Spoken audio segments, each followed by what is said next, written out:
या जगाच्या पाठीवरती निस्वार्थपणे प्रेम करणारं नातं एक बापाचं आणि एका मुलीचं.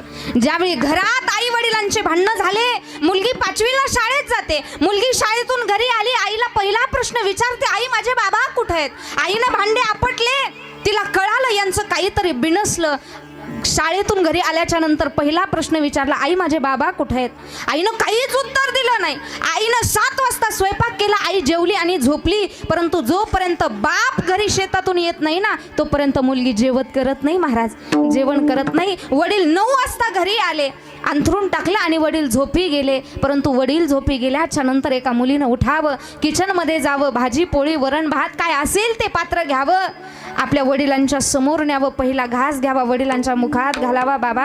आणि एका मुलीनं वडिलांना समजून सांगावं, बाबा आईचा स्वभाव आहे तसा, आई रागवते, आई चिडते, तिचं